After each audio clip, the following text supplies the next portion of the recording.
Hello viewers, I doctor SBK Lal welcome you all in my YouTube channel. मेरे YouTube channel में आपका बहुत बहुत स्वागत है। अगर आप इस चैनल पर नए हैं तो चैनल को लाइक शेयर और सब्सक्राइब कर लें। आज हम आपके लिए लेकर के आए हैं इलेक्ट्रिक चार्ज।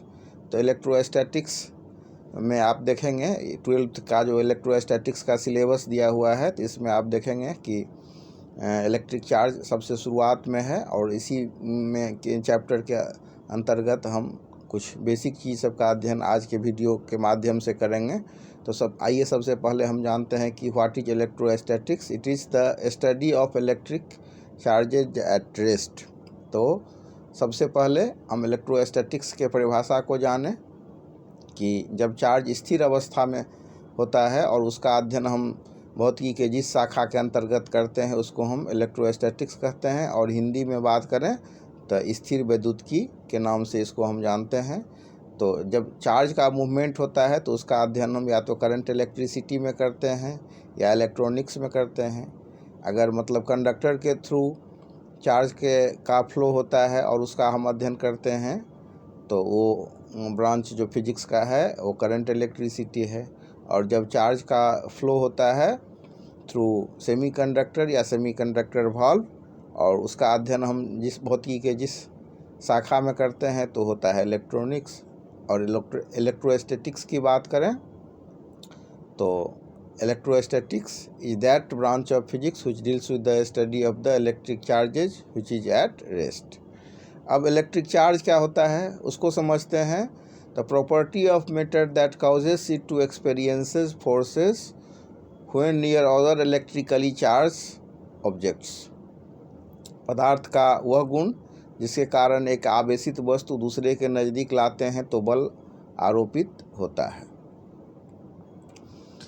दूसरे शब्द में अगर हम बात करें तो हम कह सकते हैं it is an intrinsic property of elementary particles of matter which give rise to electric force between various objects. It is a scalar quantity and its SI unit is coulomb. अब चार्ज की बात करें तो कितने तरह के charge होते हैं? तो चार्ज दो ही तरह के होते हैं। एक होता है हमारा पॉजिटिव चार्ज और दूसरा होता है निगेटिव चार्ज। कोई भी जो हमारा सबस्टांस है, कोई भी जो हमारा एटम है वो इलेक्ट्रिकली पॉजिटिवली चार्ज कैसे होता है? तो इलेक्ट्रॉन का परित्याग करके। व्हेनेवर एनी सबस्टांस और atom loses electron it becomes positively charged, and when accepts electron then it becomes negatively charged। तो ये मेन बेसिक हो गया आपका। अब इसके बाद हम देखते हैं कि कोई भी जो परमाणु होता है उसमें मूल वो बना होता है मूल 3 कणों से। 3 जो उसका फंडामेंटल पार्टिकल्स है, आधारभूत जो उसका जो कण है, मौलिक कण जिसको हम कह सकते हैं, तो ये होता है इलेक्ट्रॉन, प्रोटॉन और न्यूट्रॉन। तो न्यूट्रॉन क्या है? इलेक्ट्रिकली मतलब निगेटिव है, कोई चार्ज उस पर नहीं है, और इलेक्ट्रॉन पर निगेटिव चार्ज है। अब प्रोटॉन की बात करें तो उस पर क्या है? तो पॉजिटिव चार्ज है। प्रोटॉन कहाँ होता है? तो न्यूक्लियस में होता है। और इलेक्ट्रॉन कहाँ होता है? तो ऑर्बिटल में होता है। ऑर्बिटल में कहाँ? तो सब ऑर्बिटल में होता है। और ऑर्बिटल को हम KLMNO से निरूपित करते हैं। तो किसी भी वस्तु के पॉजिटिवली चार्ज होने में या निगेटिवली चार्ज होने में प्रोटॉन की कोई भूमिका नहीं होती है। भूमिका होती है तो सिर्फ इलेक्ट्रॉन की। Electrically charged could be negatively charged, electrically charged could be negatively charged और पॉजिटिवली चार्ज्ड। और निगेटिवली चार्ज कब होगा? जब इलेक्ट्रॉन को ग्रहण करेगा, एक्सेस ऑफ इलेक्ट्रॉन होगा। और पॉजिटिवली चार्ज कब होगा? जब एक्सेस ऑफ ये पॉजिटिव चार्ज होगा। पॉजिटिव चार्ज कब होगा? जब वो इलेक्ट्रॉन का परित्याग करेगा, व्हेनेवर लूजेज इलेक्ट्रॉन। अब ये जो लाइक चार्जेज है, सिमिलर चार्जेज है, वो क्या करता है? तो like charges repel, unlike charges attract. तो उसके बाद हम अब चर्चा करते हैं कि कोई भी वस्तु, किसी भी वस्तु को हम कैसे चार्ज कर सकते हैं। वे ऑफ चार्जिंग पर चर्चा करते हैं, टाइप्स ऑफ चार्जिंग पर चर्चा करते हैं। तो सबसे पहले हम लोग ये जानें कि किसी भी वस्तु को जो हम चार्ज करते हैं तो चार्जिंग बाय रबिंग होता है। लेकिन इसके माध्यम से हम सिर्फ इंसुलेटर को चार्ज कर सकते हैं, कंडक्टर को नहीं कर सकते हैं। अब रबिंग से किसी वस्तु को चार्ज कैसे किया जाता है, क्यों किया जाता है? कोई भी चीज़ को आप साइंस में अगर सीखना चाह रहे हैं तो दो शब्द याद रखें, एक व्हाई और दूसरा हाउ। तो जो रबिंग के द्वारा जो किसी वस्तु को हम चार्ज करते हैं तो कैसे हो पाता है? तो रबिंग से क्या होता है कि rubbing of insulator cause transfer of charge, why they are getting negatively charge only.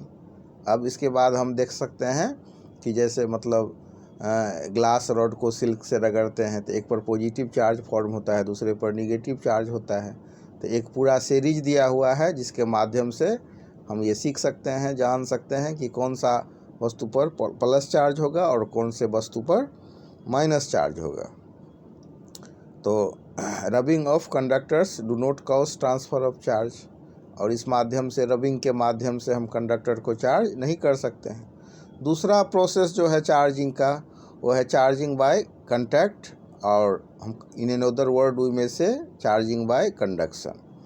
The conduction charges the charged body with the same kind of charge. अब कोई वस्तु पॉजिटिवली चार्ज है, उसको आप जोड़ देते हैं कोई किसी तार से, मतलब में गर्म तार है उसे माने उसमें तो पॉजिटिवली चार्ज से अगर हम पॉजिटिवली चार्ज पार्टिकल को जोड़ते हैं तो उसमें क्या होगा, पॉजिटिवली चार्ज का फ्लो होगा। और निगेटिवली चार्ज पार्टिकल है उसको अगर हम किसी चीज़ से जोड़ें तो उसमें जो कांटेक्ट के थ्रू जो माने चार्ज आएगा वो निगेटिव चार्ज होगा। और तीसरा है कि इंडक्शन के द्वारा चार्ज। तो इंडक्शन में क्या होता है, तो हम इसमें कांटेक्ट में नहीं रखते हैं, वस्तु को हम दूर से ही रखते हैं, और दूर से रखने के दौरान क्या होता है कि वस्तु चार्ज हो जाता है। तो चार्जिंग बाय इंडक्शन में क्या होता है कि induction charges the uncharged body with opposite kind of charge. Charge body को हम अनचार्ज के नज़दीक लाते हैं। इसके बाद क्या होता है, जैसे कि मतलब एक हम गेंद लेते हैं, बॉल लेते हैं।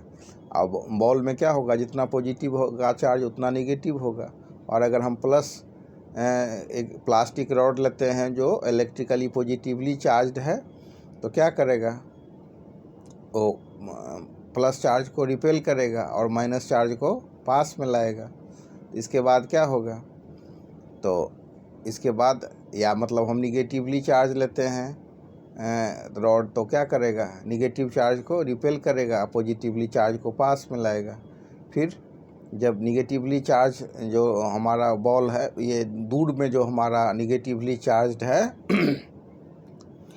जो निगेटिव चार्ज दूर चला गया निगेटिवली चार्ज रॉड के संपर्क में आने से, और फिर उसको बॉल को अगर हम उसको ग्राउंड से जोड़ देते हैं तो निगेटिव चार्ज चला जाता है अर्थ में। फिर हम रॉड को हटा लेते हैं तो इस पर सिर्फ प्लस चार्ज बच जाता है, और फिर उसके बाद फिर रॉड को हटा लेने पर उस पर पूरा प्लस चार्ज का फॉर्मेशन हो जाता है।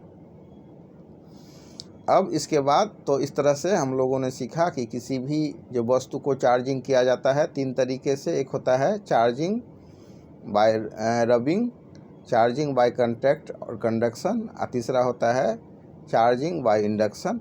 तो इसी से इसको समझ लेने के बाद अब हम समझ सकते हैं electrostatic induction. It is the phenomenon of temporary electrification of a conductor in which opposite charges appear at the closer end and similar charges at farther end. अब इसके बाद हम चार्ज का जो प्रॉपर्टी होता है उसके बारे में जानते हैं। 3 तरह का प्रॉपर्टी है। एक होता है एडिटिव नेचर, दूसरा होता है क्वांटाइजेशन, तीसरा होता है कंजर्वेशन। तो सबसे पहले हम देखते हैं कि एडिटिव चार्ज क्या होता है। एडिटिव जो प्रॉपर्टी होता है या एडिटिविटी जो होता है इलेक्ट्रिक चार्ज का, वो क्या होता है, तो total charge on a body is the algebraic sum of all charges located anywhere on a body. The additivity of electric charges means that the total charge of a system is the algebraic sum of all the individual charges. अब हमारे पास Q1, Q2, Q3 other so on Qn charges है। तो अगर Q total charge है तो हम लिख सकते हैं Q बराबर Q1 plus Q2 plus Q3 other so on Qn। अब हम चर्चा करते हैं कंजर्वेशन ऑफ चार्जेस का। In an isolated system the total charge remains constant at all times. The total charge of an isolated system remains constant. The electric charges can neither be created nor destroyed, they can only be transferred. तो इसको समझ लेने के बाद हम conservation of charges को समझ सकते हैं। इसके बाद हम लास्ट में चर्चा करेंगे क्वांटाइजेशन ऑफ चार्ज का। तो क्वांटाइजेशन ऑफ चार्ज क्या होता है? तो electric charges are integral multiple of a basic unit of charge. Basic unit of charge क्या है? तो इलेक्ट्रॉन पर जो चार्ज होता है। अब इसको हम ई से डिनोट करते हैं, और अगर हम इक्वेशन के फॉर्म में इसको डिनोट करें तो हम लिख सकते हैं Q बराबर NE। और ई क्या हो गया? तो fundamental unit of charge. N मतलब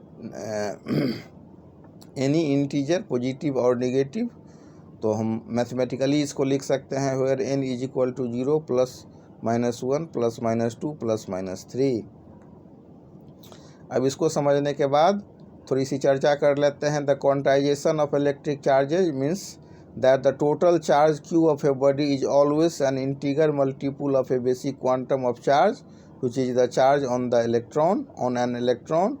तो ये हो गया हमारा Q बराबर NE। अब क्वांटाइजेशन का कारण क्या है? Cause of what is the cause of quantization? The basic cause of quantization of electric charges is that during rubbing only an integral number of electron can be transferred from one body to another. Quantization of electric charge is an experimentally verified law. तो इसको दो law से हम verify कर सकते हैं। एक है experimental laws of electrolysis discovered by Faraday, first suggested that quantization of electric charge, और दूसरा है Millikan's oil drop experiment in 1912 on the measurement of electric charge further established the quantization of electric charge। तो इस तरह से हम समझ सकते हैं कि क्वांटाइजेशन ऑफ इलेक्ट्रिक चार्ज जो है सो एक्सपेरिमेंटली वेरीफाइड है हमारा। अब उसके बाद हम इसको समझ लेने के बाद इसको और कुछ बेसिक सबको अगले वीडियो में हम चर्चा करेंगे, और फिर हम देखेंगे कि कैसे मतलब कंडक्टर पर चर्चा करेंगे, इंसुलेटर पर करेंगे, और अर्थिंग पर भी जो इस हिसाब से कुछ प्रकाश डालेंगे। फिर हम देखेंगे कि effect of speed on mass and electric charge क्या होता है, इस पर भी हम चर्चा करेंगे। और देखेंगे कि जो फार्मूला होता है m बराबर m0 अपॉन √1 - v² c²। यहाँ पर m0 हो जाएगा rest mass of the body. तो इस तरह से हम इसको समझ सकते हैं, और भी हम अगले वीडियो का आप इंतज़ार कीजिए, फिर हम इस पर चर्चा करेंगे डिटेल्स से। और दूसरा जो पॉइंट सब है उस पर भी जो बेसिक पर ही हम अभी काम करेंगे। कुछ बेसिक सब क्लियर हो जाएगा तो उसके बाद कुछ हम लॉ सब पर भी चर्चा करेंगे।